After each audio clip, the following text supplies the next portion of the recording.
Oula, ça n'a pas l'air de vous faire plaisir, je suis désolé. Excusez-moi.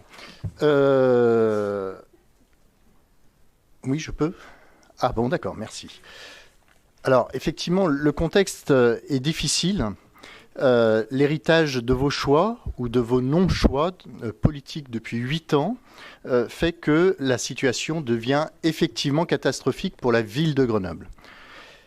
Mais si on regarde dans la vraie vie, alors si on se positionne côté du citoyen, du côté de chaque citoyen, si on se remet bien à sa place, et nous y sommes tous ici, et à la limite si on dépose nos lunettes d'élu, on pourrait au moins prendre les lunettes du citoyen, on voit bien qu'on est impacté, et chaque citoyen, j'ai l'impression de vous embêter, Madame la Première Adjointe.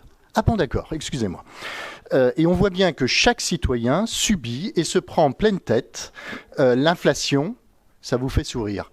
Bah, manifestement, excusez-moi.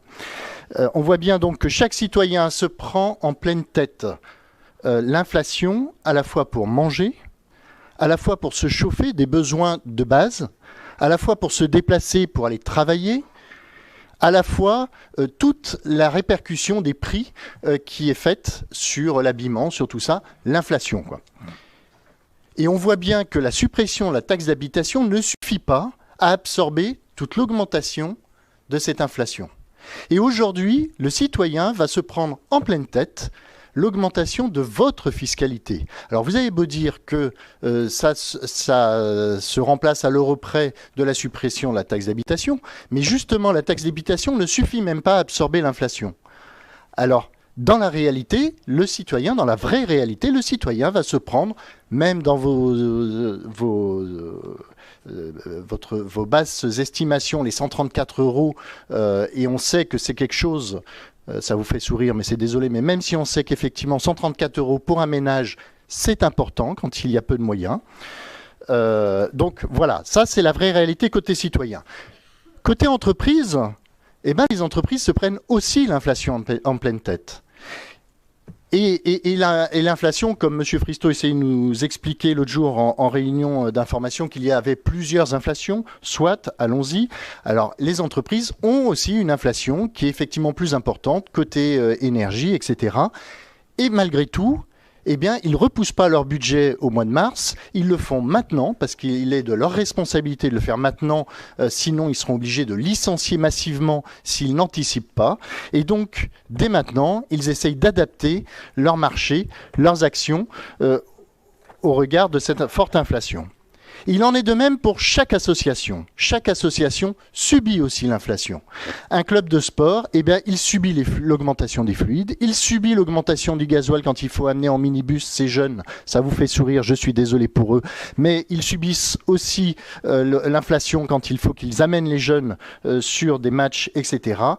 Et donc, malgré tout, ces associations ne ferment pas, ne mettent pas la clé sous la porte. Et ils font aussi des budgets parce que la ville leur demande des budgets, parce que les financeurs leur demandent des budgets, parce que tout le monde leur demande des budgets. Et ils le font en temps et en heure. Et ils n'ont pas d'excuses. Ça vous fait sourire, merci pour eux. Et donc, tout, que ce soit le citoyen, l'entreprise, les associations, il y a un point commun, c'est qu'ils font des budgets justement pour anticiper, pour éviter de se retrouver dans le rouge. C'est le b.a.-ba d'ailleurs, que chaque assistante sociale du CCAS qui sont dans ces locaux demande aux ménages qui sont en difficulté et qui viennent les consulter. Le b.a.-ba, c'est anticiper et c'est réduire ses dépenses. C'est ça que chaque assistante sociale dit aux personnes qu'ils reçoivent. Mais vous, non. Vous en dédouanez.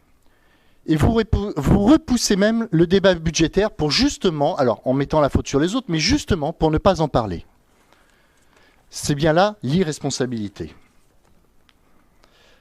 Alors, si on parle des dépenses, tout à l'heure Alain Carignon parlait des économies qui seraient possibles en termes de mutualisation, mais vous pourriez, effectivement, et ça a été abordé, toucher aux dépenses. Mais non, vous continuez à gérer la ville comme si tout allait bien, en laissant les robinets ouverts, pour le coup, non pour financer des services, mais pour financer vos idéologies. Si on prend un exemple, un petit exemple, 1,8 million d'euros pour financer les projets de participation citoyenne sur les 2 ans à venir. auquel il faut évidemment ajouter la masse salariale des agents territoriaux qui s'occupent de ces projets-là.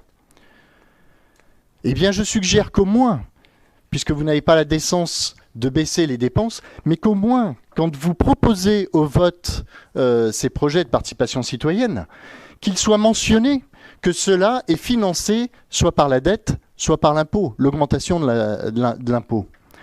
Vous pourriez même proposer aux votants qu'ils puissent, à un moment donné, décider que ces sommes servent à rembourser la dette ou à ne pas augmenter les impôts, plutôt que le projet qui pourrait être très intéressant en bas de la rue. Mais finalement, le citoyen, parce qu'il n'est pas idiot, pourrait tout à fait décider de dire « Ah ben non, finalement, je préfère ne pas avoir cette petite amélioration en bas de mon chez-moi, mais je préférerais que qu'on n'augmente pas les impôts parce que, effectivement, il y a des personnes qui vont se retrouver dans le rouge à cause de cette augmentation d'impôts. Ou alors, je préférerais que l'on ne s'endette pas parce que mes enfants ou mes petits-enfants devront payer cet aménagement en bas de chez moi. » Ça, effectivement, ça serait responsable. Et parce qu'en fait, les citoyens, on peut leur faire confiance, eux sont responsables et eux sont capables de voir leur budget au quotidien et non pas cette irresponsabilité que vous avez d'endetter la ville année après année et ce depuis 8 ans.